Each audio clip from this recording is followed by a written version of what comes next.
Now I'm going to ice and water shield this section of the roof with the chimney.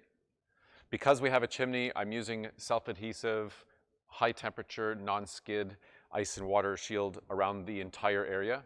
And as you can see, I'm coming down over the gutter straps and the fastening flange of the gutter. I'm just stopping about ½ inch from the edge.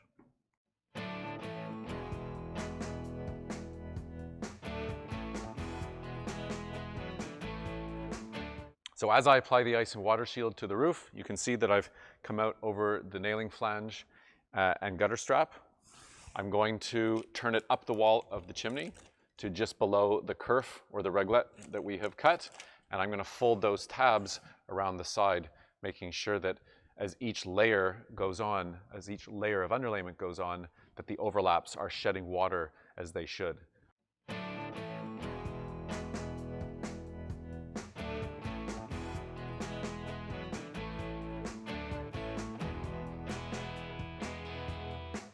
I've installed the first piece of underlayment, and I just want to point out the corners.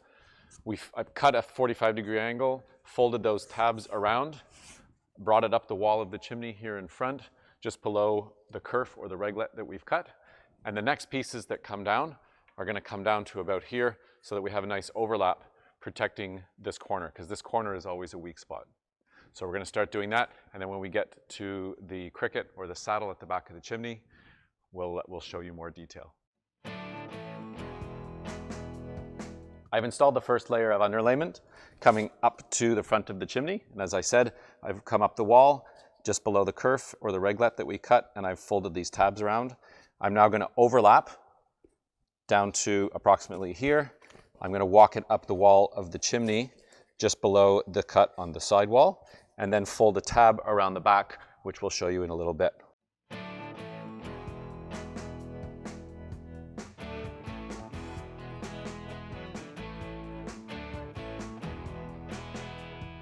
One big safety risk when you're on a roof is when people are installing ice and water shield, they're peeling off the backer, and the ice and water shield is non-stick, but the backer is extremely slippery. So as you remove it from the ice and water shield, get it away from your feet, get it off the roof so that no one runs the risk of stepping on it and slipping. I want to point out that weak spots are always at the corners of openings in the roof. So even though we look here and we have a great join, we have a great seal between the two layers of ice and water shield, if you're picky like I am and for added protection, you can add a bead or a dollop of urethane sealant or silicone sealant right here. You can just push it in with your finger, let it dry up, and you have a little bit of added protection. I'm going to install the ice and water shield at the back of the chimney now, and as you can see, we have a small saddle or cricket, and flashing the valleys with the ice and water shield and walking up the wall and turning the corner is all extremely important so that we don't have any water infiltration potential here at the two corners or where any of the joins meet.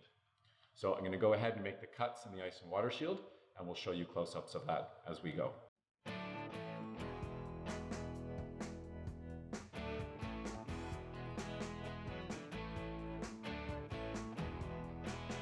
I've installed the backer piece of ice and water shield around the chimney. And as we talked about before, as I showed you, I made a slit here to release tension and so that it can sit down.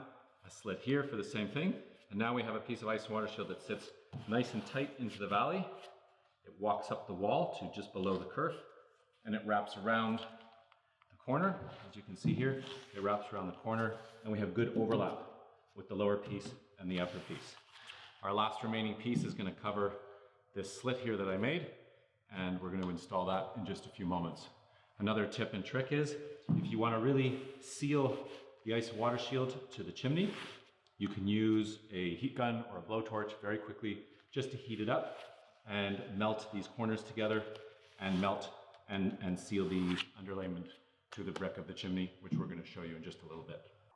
I'm going to install the last piece of ice and water shield, which is straightforward, with the one thing that I want to point out, that as I install it, I want to make sure that I cover and overlap this slit here that I made so that this piece can sit down in the valleys and wrap around the chimney. I've installed the last piece of ice and water shield, and again, I just want to point out to you that I came down to overlap the splice that I had made so that this piece could sit down.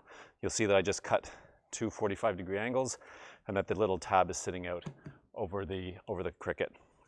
And that's it. Now I'm going to take a blowtorch or a heat gun. I'm just going to heat up the corners, melt them together, and we're good.